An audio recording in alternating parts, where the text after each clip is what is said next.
Matrix TV. ముందుగా వార్తల్లోని ముఖ్యాంశాలు. అమరావతి అభివృద్ధికి కీలక ప్రతిపాదనలు. సిఆర్డీఏ సమావేశంలో కీలక నిర్ణయాలు. హైకోర్టు మౌలిక సదుపాయాలకు కేటాయింపు. అమరావతిలో ఫైర్ వింగ్ బిల్డింగ్ టెర్మినల్ కు గ్రీన్ సిగ్నల్.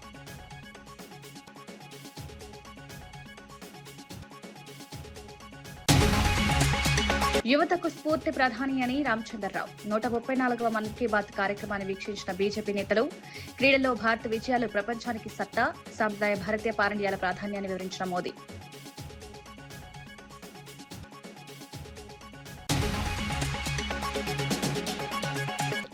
రైతులకు 3 గంటల కరెంటు చాలదన్న హరీష్ రావు. 24 గంటల ఉచిత విద్యుత్పై రేవంత్ స్పష్టత. తెలంగాణలో 13 గంటల కరెంటు కూడా అందడం లేదని విమర్శ.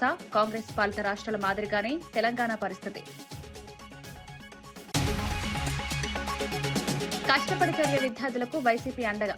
అవినాష్ రెడ్డి మెరిట్ విద్యార్థులను సన్మానించిన ఎంపీ. జమ్మలవాడలో రజక విద్యార్థుల పురస్కారాల ప్రధానోత్సవం. గత ప్రభుత్వంలో విద్యార్థులకు న్యాయం జరిగిందన్న అవినాష్ రెడ్డి.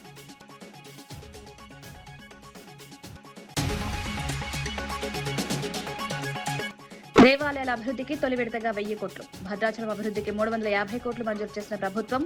మేడారం అభివృద్ధికి 300 కోట్లతో పనులు. అన్ని మతాల ప్రార్థనా స్థలాల అభివృద్ధికి ప్రభుత్వం కట్టుబడి. రాజధాని అమరావతి నిర్మాణ పనులను వేగవంతం చేసే దిశగా ఆంధ్రప్రదేశ్ ప్రభుత్వం కీలక నిర్ణయాలు తీసుకుంది. ముఖ్యమంత్రి చంద్రబాబు నాయుడు అధ్యక్షతన జరిగిన 61వ సిఆర్డీఏ అథారిటీ సమావేశంలో అమరావతి అభివృద్ధికి సంబంధించి 18 కీలక ప్రతిపాదనలకు ఆమోదం లభించింది. హైకోర్టు భవనాల పరిసరాల్లో వివిధ మౌలిక సదుపాయాల కల్పన కోసం 547 కోట్లు కేటాయించారు. పర్యాటక రంగాన్ని ప్రోత్సహించే లక్ష్యంతో పీపీపీ విధానంలో జాయింట్ అబ్జర్వేషన్ వీల్ నిర్మాణానికి గ్రీన్ సిగ్నల్ ఇచ్చారు. భవన నిర్మాణాలకు సంబంధించిన వివాదాల పరిష్కారం కోసం ప్రత్యేక బిల్డింగ్ ట్రైబ్యునల్ ఏర్పాటు చేయాలని నిర్ణయించారు. రాజధాని భవిష్యత్ అవసరాలను దృష్టిలో ఉంచుకుని సమగ్ర అర్బన్ మొబిలిటీ ప్రణాళిక రూపొందించాలని అధికారులకు ముఖ్యమంత్రి సూచించారు.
రైతులకు విద్యుత్ సరఫరా అంశంపై మాజీ మంత్రి హరీష్ రావు రాష్ట్ర ప్రభుత్వంపై విమర్శలు గుప్పించారు.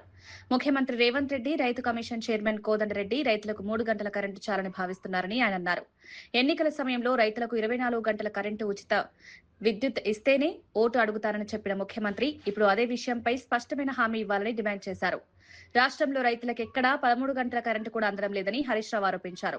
ప్రస్తుతం గుజరాత్ లో రైతులకు 7 గంటలు, కాంగ్రెస్ లో పాలిత కర్ణాటకలో 8 గంటల విద్యుత్ మాత్రమే అందుతోందన్నారు. నిన్న ఆయన వాదనలు వినిపించారు. ఈఆర్సీ ముందు చెప్పిండా, అఫీషియల్ గా ఈఆర్సీ ముందు మినిట్స్ రికార్డ్ అయినాయి. రైతాంగానికి 3 గంటల కరెంటు చాలు అని కాంగ్రెస్ పార్టీ అధికారికంగా ఈఆర్సీ ముందు వాదనలు వినిపించింది. అది ఈ రోజు ఈఆర్సీ ముందు రికార్డ్ అయి ఉన్నది.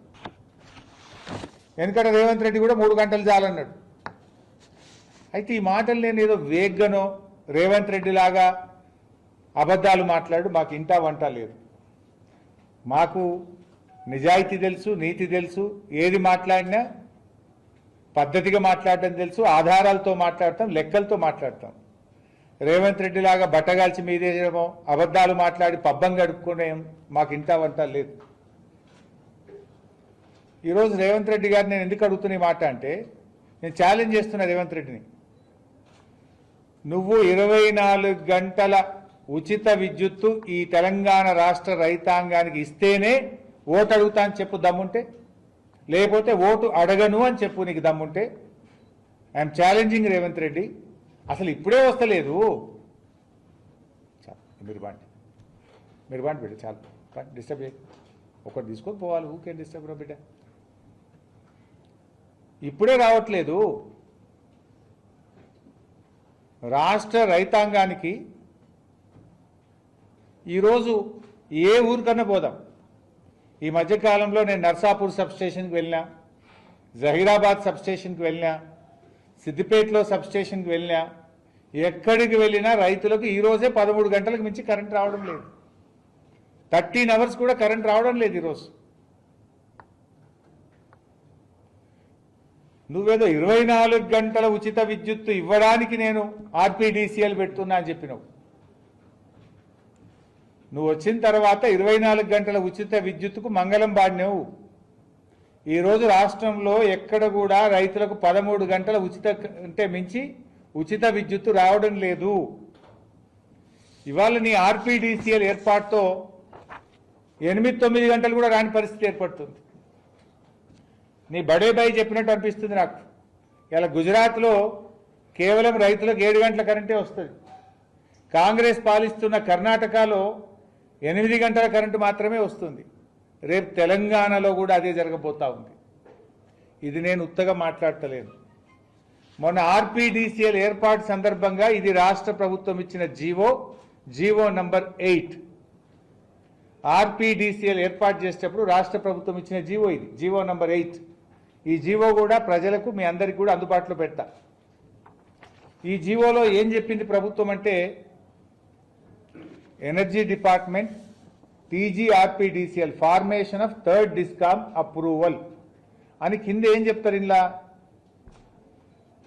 The allocation of PPs between the 3 distribution companies of Telangana, namely TGRPDCL, TGSPDCL and TGNPDCL shall be done in such a manner that a higher share of renewable energy is allotted to TGRPDCL and category wise uniform tariff is maintained across the state. In the point ఏంటంటే మీరు బాగా అర్థం చేసుకోవడానికి, a higher share of renewable energy is allotted to TGRPDCL. Higher share of renewable energy is allotted to TGRPDCL. అంటే ఏంది renewable energy అంటే ఏంది? Solar power. Solar power ఎప్పుడు వస్తుంది? పొద్దున సూర్యోదయమైన 7 గంటలకు అట్లా సోలార్ పవర్ స్టార్ట్ అవుతుంది. ఎప్పుడు ఆగిపోతుంది? సూర్యాస్తమయ్యే 5-6 గంటలకు సోలార్ పవర్ ఆగిపోతుంది.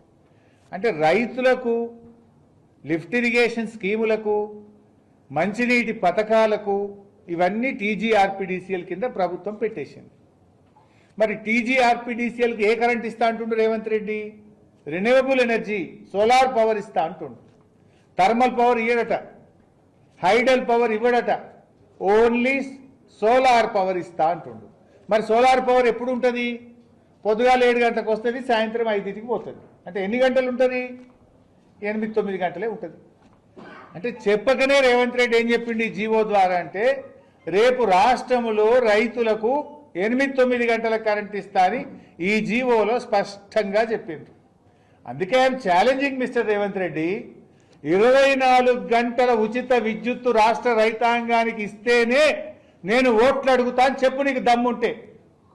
రైతులకు 24 గంటల ఉచిత విద్యుత్ అంశంపై బీఆర్ఎస్ ఎమ్మెల్సీ కల్వకుంట్ల కవిత రాష్ట్ర ప్రభుత్వాన్ని ప్రశ్నించారు.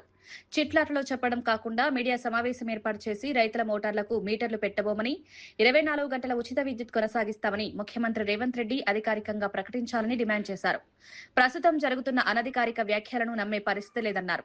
గతంలో బహిరంగంగా ఇచ్చిన అనేక హామీలను ప్రభుత్వం అమలు చేయకుండా మాట తప్పిందని విమర్శించారు. అలాంటి పరిస్థితుల్లో మళ్లీ మౌఖిక హామీలను ప్రజలు ఎలా నమ్ముతారని ప్రశ్నించారు. అనుమానం ప్రారంభమైంది. ప్రెస్ మీట్ పెట్టి బహిరంగంగా ముఖ్యమంత్రి గారు చెప్తే రైతుల మోటార్లకు మీటర్ పెట్టమని నమ్మేటటువంటి ఆస్కారం కొంతలో కొంత ఉంటుంది. సరే, ఆయన మైకుల ముందు ప్రత్యక్షంగా చెప్పినటువంటి అనేక వాగ్దానాలు కూడా పూర్తి చేయలేదనేటటువంటి విషయాన్ని పక్కన పెడితే కనీసం కొంత క్రెడిబిలిటీ ఉండేటటువంటి ఆస్కారం ఉండేది. ఇవాళ చిట్చాట్లో చెప్పిండ్రు, రేపు పొద్దున మీటర్లు పెట్టినప్పుడు సార్ అంతకుముందు చెప్పారు కదా అని అంటే, నేను ఎక్కడ చెప్పినా ఆయన చేతులు దులుపుకుంటే రాసిన పత్రికలు నమ్మిన ప్రజలు మనం మధ్యలో ఫూల్స్ అవుతాం తప్పితే ముఖ్యమంత్రి గారు మాత్రం జవాబుదారీగా ఉండరనే విషయాన్ని నేను బలంగా తెలంగాణ రైతాంగానికి చెప్పదలుచుకున్నాను. రైతులకు విద్యుత్ సరఫరా అంశంపై బీఆర్ఎస్ వర్కింగ్ ప్రెసిడెంట్ కేటీఆర్ ముఖ్యమంత్రి రేవంత్ రెడ్డిపై విమర్శలు చేశారు. బీఆర్ఎస్ ప్రభుత్వ హయాంలో ముఖ్యమంత్రి కేసీఆర్ రైతులకు 24 గంటల ఉచిత విద్యుత్ అందించారని గుర్తు చేశారు. ఇప్పుడు మాత్రం రైతులకు 24 గంటల విద్యుత్ అందించడానికే డిస్కంలను బలోపేతం చేస్తున్నామన్నారు. ఈ రెండు వ్యాఖ్యలు పరస్పర విరుద్ధంగా ఉన్నాయని కేటీఆర్ విమర్శించారు. రైతుల ప్రయోజనాలకు సంబంధించిన కీలక అంశాల్లో ప్రభుత్వం స్పష్టతతో వ్యవహరించాలని సూచించారు.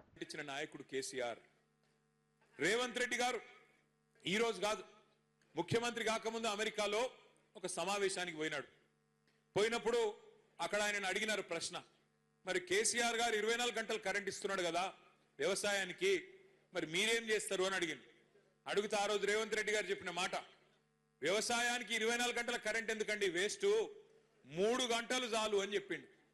3 గంటలు కరెంట్ ఇస్తే చాలు, దినం 3 గంటలు ఇస్తే చాలు, అంతకంటే ఎక్కువ అవసరం లేదు అన్నాడు. కానీ నిన్న ప్లేటు ఫిరాయించి మాట మార్చి ఏం చెప్తున్నాడు, 24 గంటల కరెంట్ ఇయనికే నేను రైతు డిస్కౌంట్ పెడుతున్నా, రైతుల కోసం ప్రత్యేకంగా ఎట్లయితే ఎస్పీడీసీఎల్ ఎన్పీడీసీఎల్ ఉంటుందో అట్లాగే కొత్త డిస్కౌంట్ పెడుతున్నా రైతులకు అంటున్నాడు. నేను ఒక్కటే మాట మిమ్మల్ని అడుగుతున్నా, రేవంత్ రెడ్డి చెప్పింది చేయడు, చేసేది చెప్పడు. ఆయన అలవాటు అది ఇప్పటికే అర్థమైంది మనందరికీ. నేను ఉత్తగానే చెప్తలేను ఈ మాట. మేడ్చల్లో నిర్వహించిన సమావేశంలో తెలంగాణ ఉద్యమకారులు బీఆర్ఎస్ పార్టీ తీరుపై అసంతృప్తి వ్యక్తం చేశారు. పార్టీ కోసం ఎన్నో సంవత్సరాలు పనిచేసిన కార్యకర్తలు ఉద్యమకారుల కంటే ఇతర పార్టీల నుంచి వచ్చిన నేతలకి అధిక ప్రాధాన్యమిస్తున్నారని ఆవేదన వ్యక్తం చేశారు. గులాబీ జెండాను మోసిన వారిని గుర్తించి వారికి సముచిత స్థానం కల్పించాలన్నారు. ఇతర రాజకీయ పార్టీలపై విమర్శలు చేయడం కంటే ఎన్నికల్లో ఓటమికి దారితీసిన కారణాలపై ఆత్మవిమర్శ చేసుకోవాలని సూచించారు. పార్టీ బలోపేతానికి క్షేత్రస్థాయిలో పనిచేసిన నాయకులు కార్యకర్తల అభిప్రాయాలను పరిగణలోకి తీసుకోవాలన్నారు. ఈ రోజు ఈ ఉమ్మడి కార్యకర్తల సమావేశానికి ఒకసారి మనం ఓడిపోయి ఉన్నాము కూడా, ఆ దాన్ని కూడా అర్థం చేసుకోకుండా ఈరోజు ఒక్క ఉద్యమకారుని కూడా స్టేజ్ పైకి విలువలేదు, స్టేజ్ పైన మైక్ ఇచ్చే ఆస్కారం జరగలేదు. ఎందుకు ఉద్యమకారులు మాట్లాడలేరా? మాకు మాట నేర్పిందే కేసీఆర్. ఇలా మాకు పార్టీ మీద ఎలాంటి భేదాభిప్రాయాలు లేవు. పార్టీ కోసం ఇంకా ఆహర్నిశలు కష్టపడుతున్నాం. కండువాలు మార్చుతున్న వాళ్ళు పార్టీ గురించి తప్పుగా మాట్లాడుతున్నారు. మేము ఏ రోజు ఏ కండువా మార్చలేదు. మేము ఒకటే కండువా మీద ఉన్నాం, అది ఉద్యమ కండువా. మాకు కేసీఆర్ ఇచ్చినటువంటి కండువా. ఈ కేసీఆర్ గురించి మేము మాట్లాడే ఆస్కారం మాకు స్టేజ్ పైన లేదా? స్టేజ్ పైన కూర్చోవడానికి ఉద్యమకారులు అర్హులు కారా? ఈరోజు ఒక ఉద్యమకారుడు ఏదో ఆవేశంలో మాట్లాడుతూ ఉంటే అతన్ని ఏదో మభ్యపెట్టే ఇంకా ప్రయత్నాలు జరుగుతున్నాయి తప్ప అతని బాధను కూడా ఎవరు పట్టించుకోవడం లేదు. అంటే ఇంకా కూడా ఈ టీఆర్ఎస్ పార్టీలో ఉన్నటువంటి మాకు గాని అధిష్టానానికి గాని ఇంకా చీమ కుట్టనట్టయితే ఉంటే మరొకసారి భంగం తప్పకుండా జరుగుతుంది. ఈరోజు బీజేపీని విమర్శించడం కాదు, కాంగ్రెస్ ని విమర్శించడం కాదు, ఒక ఆత్మవిమర్శ చేసుకోండి. మొదలు ఒక ఆత్మవిమర్శ చేసుకుంటే మనము టీఆర్ఎస్ పార్టీలో పాల్గొన్న వాళ్లకు మనము సముచిత న్యాయం ఇస్తున్నామా? ఉద్యమ జెండా మోసిన వాళ్ళని మనం ఏమన్నా కేర్ చేస్తున్నామా? వాళ్ళతో ఎప్పుడైనా మనం మాట్లాడినామా? వాళ్ళకి ఏమన్నా పదవులు ఇచ్చినామా? అంటే ఉద్యమకారుడు ఒక్కడు కూడా పదవి ఉన్నోళ్ళు ఇలా స్టేజ్ మీద లేరు. ఈ రోజు కాదు, ఏ రోజు లేరు. ఆ రోజు దేవిప్రసాద్కి అన్యాయం జరిగింది. ఆ తర్వాత ఈ రోజు రాగిడి లక్ష్మారెడ్డికి ఏం తెలుసండి? మేము ఉద్యమకారులం ఎవరము? రాగిడి లక్ష్మారెడ్డి గారికి ఎవరు తెలుసు? ఇక్కడ ఉద్యమకారులు ఎవరికి తెలియదు. కాబట్టి ఉద్యమకారులను ఇంకా కూడా విస్మరిస్తే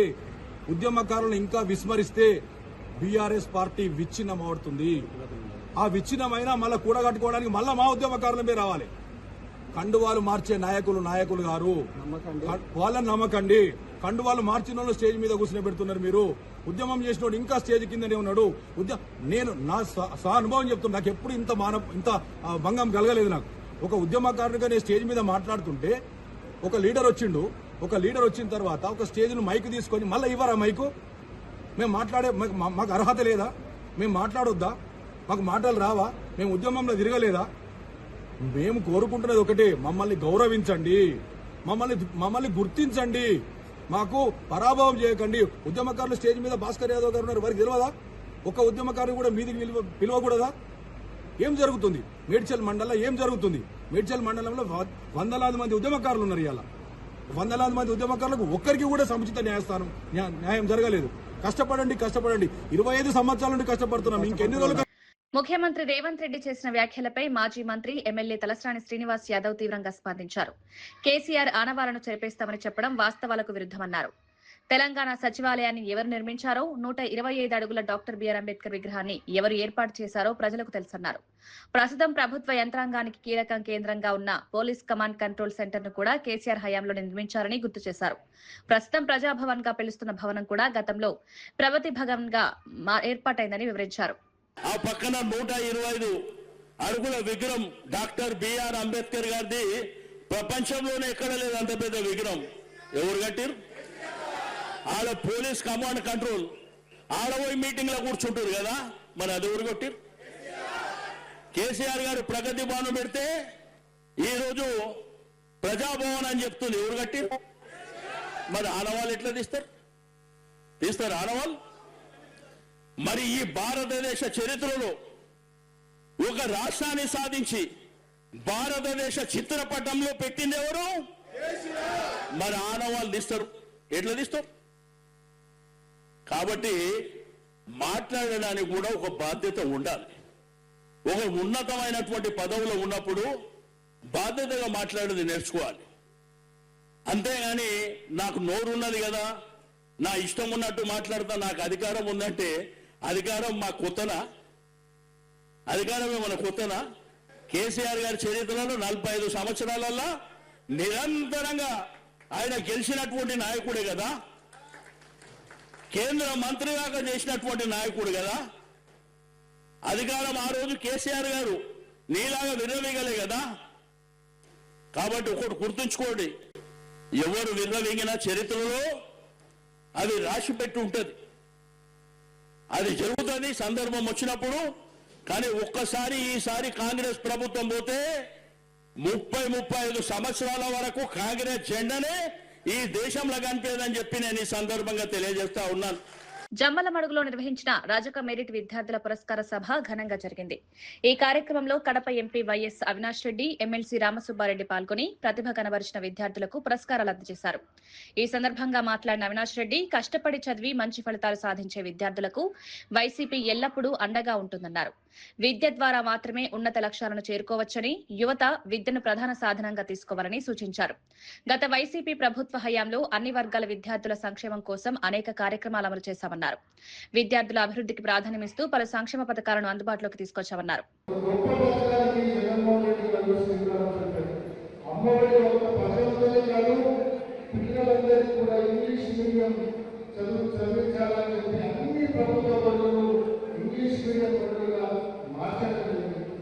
అంతేకాదు స్కూలు ఉన్న స్థితిలో ఏమాత్రం బాగాలేవు. స్కూళ్ళన్నీ కూడా రూపురేఖలు మొత్తం మార్చగల ప్రతి గవర్నమెంట్ పాఠశాలను కూడా ప్రైవేట్ స్కూల్తో పోటీగా తీర్చిదిద్దాలని చెప్పి నాడు నేడు అనే కార్యక్రమం ద్వారా స్కూళ్ళ రూపురేఖలు మార్చే కార్యక్రమం చేశారు. 6వ తరగతి నుంచి ప్రతి స్కూల్లో కూడా పెద్ద డిజిటల్ స్క్రీన్ పెట్టి పాఠాలు చేసే పరిస్థితి తీసుకొచ్చారు. ఎన్నో మార్పులు జగన్మోహన్ రెడ్డి గారి హయాంలో విద్య విషయంలో చూశారు. అదేవిధంగా ఒక అమ్మఒడి పథకమే కాకుండా రజక సోదరులు, ముఖ్యంగా బీసీ ఎస్సీ ఎస్టీలకు సంబంధించి జగన్మోహన్ రెడ్డి గారు చేయూత రూపంలో 18,000 నుంచి 50,000 వరకు మహిళలకు సంవత్సరానికి 18,050 రూపాయలు అందించారు. 5 సంవత్సరాల పాటు క్రమం తప్పకుండా చేశారు.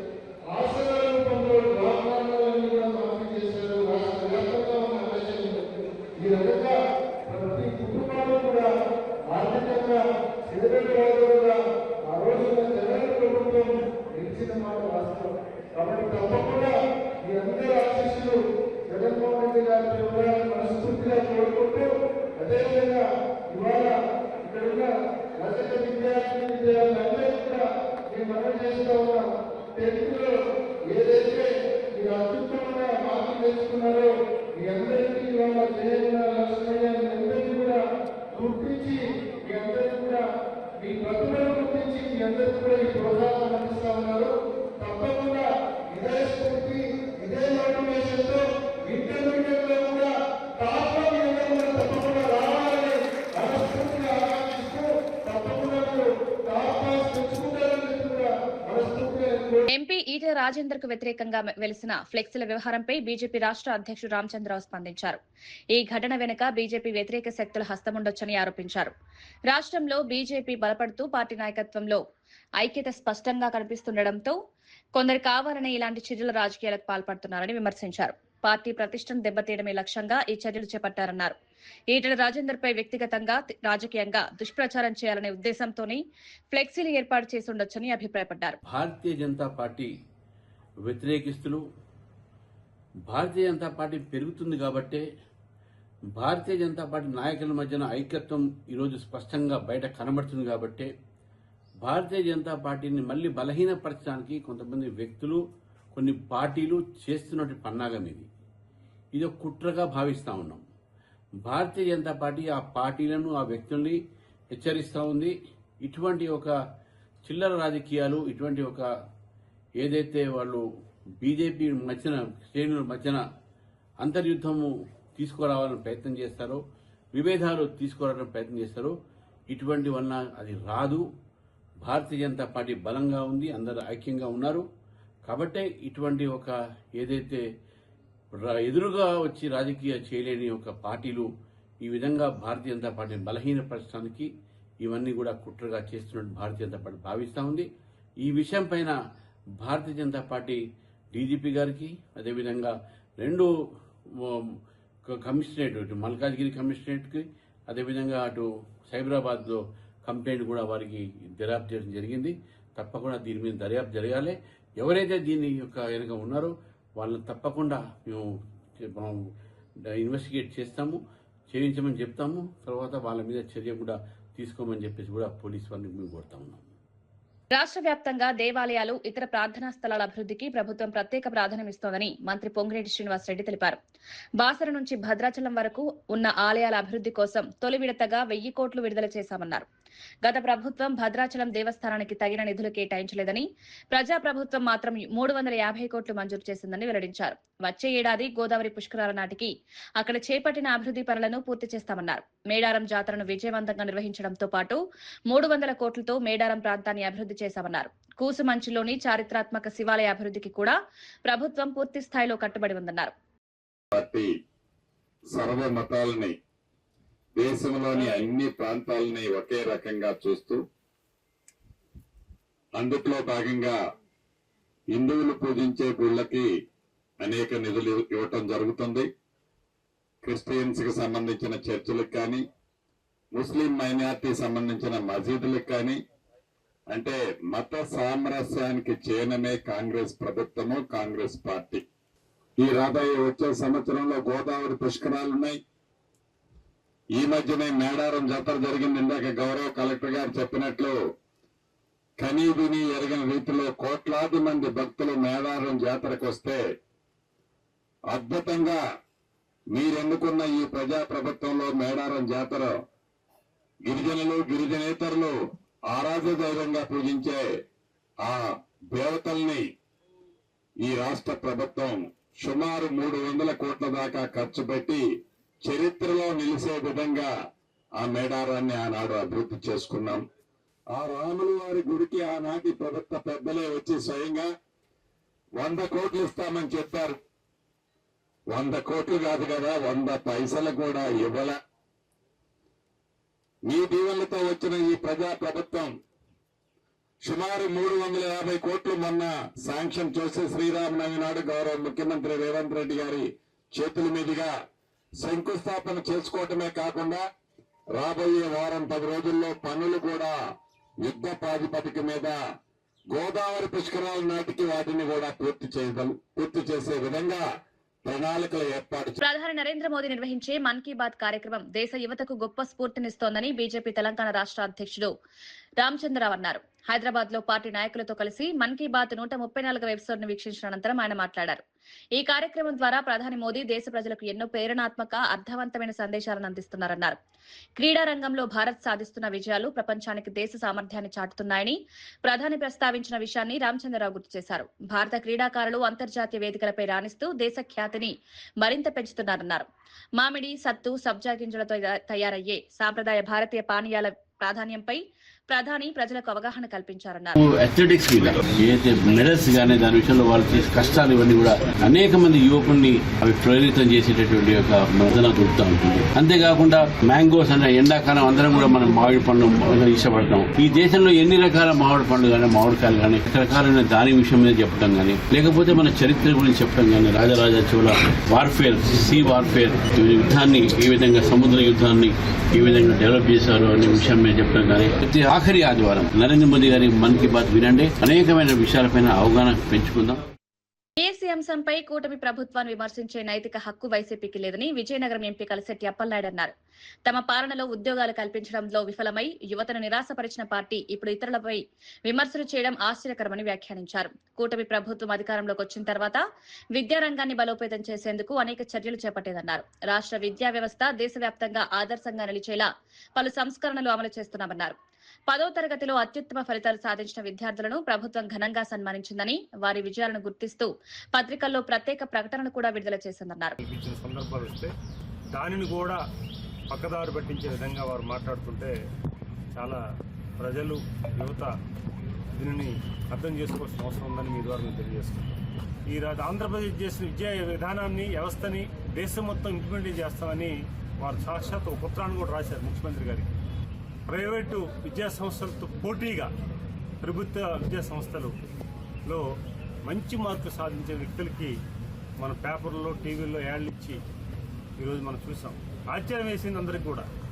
దానిని ఏదో జరిగిందని భూతద్దలు చూపించి మీకున్న సోషల్ మీడియా, మీకున్న ప్రసార సాధనాల ద్వారా ఫేక్ని సృష్టించి ఇట్లా విద్యా వ్యవస్థని ఇబ్బంది కలిగించే వ్యవస్థను చేయవద్దని మీకు తెలియజేసుకుంటాం. టీడీపీ నిర్వహిస్తున్న మహానాడు కార్యక్రమంపై వైఎస్ఆర్సీపీ మహిళా విభాగం వర్కింగ్ ప్రెసిడెంట్ కాకాని పూజిత తీవ్ర విమర్శలు చేశారు. ఉన్నవి లేనట్టుగా, లేని ఉన్నట్టుగా చూపించే కార్యక్రమమే మహానాడు అన్నారు. దాన్ని మాయనాడు అని పిలవాల్సిన పరిస్థితి వచ్చిందని వ్యాఖ్యానించారు. మహానాడు కార్యక్రమానికి మహిళలను నిర్బంధంగా తీసుకొచ్చారంటూ ఆరోపించారు. ఎన్నికల సమయంలో మహిళలకిచ్చిన అనేక హామీలు ఇప్పటికీ అమలు కాలేదని విమర్శించారు. మహిళల సంక్షేమం, ఆర్థిక సాధికారత పేరుతో ప్రకటించిన పథకాల విషయంలో ప్రభుత్వం స్పష్టతనివ్వాలని డిమాండ్ చేశారు. నిర్బంధించినట్టు తీసుకొచ్చారా లేదా అంటే మహిళలకి సంబంధించిన థీమ్ పెట్టాం కాబట్టి మహిళలు మీ ముఖం చూడడానికి కూడా ఇష్టపడట్లేదు కాబట్టి మహిళల్ని ఎలాగైనా అక్కడ పెట్టారు కాబట్టి వాళ్ళ మీద కూడా దౌర్జన్యంగా తీసుకొచ్చి వాళ్ళని అక్కడ కూర్చోబెట్టారు. చంద్రబాబు నాయుడు గారికి నిజంగా మహిళలు అంటే చిత్తశుద్ధి ఉంటే, మహిళలంటే గౌరవం ఉంటే, మహిళల పట్ల అంత ఆలోచన ఉంటే ఎందుకని మహిళలకి సంబంధించినటువంటి హామీలు పూర్తి చేయలేదు? ఆడబిడ్డ నిధి ఏమన్నారు? నెలకి 1500 అంటే సంవత్సరానికి 18,000. ఇప్పటికి 2 సంవత్సరాలు పూర్తవుతున్నాయి. మీరు మొదటి సంవత్సరం నుంచి ఇచ్చిండుంటే ఇప్పటికి 36,000 బకాయి పడ్డట్ట లేదా ప్రతి మహిళకి? ఏమన్నారు? 18 ఏళ్ళ నుంచి 60 ఏళ్ళ ప్రతి మహిళకి ఆడబిడ్డ నిధి ఇస్తామన్నారు. దానిపైన ఏమన్నారు? మామూలు పెన్షన్లు ఇస్తారు 60,000 పైన. ఆబ్వియస్లీ ఇప్పుడు ప్రతి మహిళకి ఆ 1500 అనేది రావాలి కదా, నెలకి వస్తుందా? దాన్ని వదిలేస్తారు గాలికి, దాని గురించి రకరకాలుగా మాట్లాడుతుంది. సరే, దాన్ని పక్కన పడేశారు. మిగిలినటువంటి స్కీమ్లు, మీరిచ్చినటువంటి హామీలు, ఈరోజు ఏదో 33% రిజర్వేషన్ ఇచ్చేసి మేము మహిళలను ఉద్ధరించేస్తున్నాం, మహిళా సాధికారత గురించి మాట్లాడుతున్నామని మాట్లాడడం కాదు. ఈ 33 రిజర్వేషన్ కూడా చిత్తశుద్ధితో చేస్తారా చేయరా అనేటువంటిది రేపు చూడాల్సినటువంటి విషయం. మాటలు కోటలు దాటుతాయి టీడీపీ నాయకులది కానీ చంద్రబాబు నాయుడు గారిది కానీ. దిశ యాప్ని కాపీ కొట్టి అది శక్తి యాప్ అని చెప్పి కనీసం ఎమర్జెన్సీ సర్వీసెస్ మీరు సరిగ్గా చేయట్లేదని పైన సెంట్రల్ నుంచి చీవాట్లు పెట్టారు. ఉన్న సర్వీసెస్ చేయడం చేత కాదు కానీ శక్తి యాప్ కనుక్కున్నారంట, దానివల్ల మహిళలకి చాలా లబ్ధి చేకూరిందంట. రాష్ట్రంలో రక్షణ కూడా కరువైపోయింది. ఈనాటి వార్తా విశేషాలు మరో బులెటిన్లో మళ్ళీ కలుద్దాం. నమస్కారం.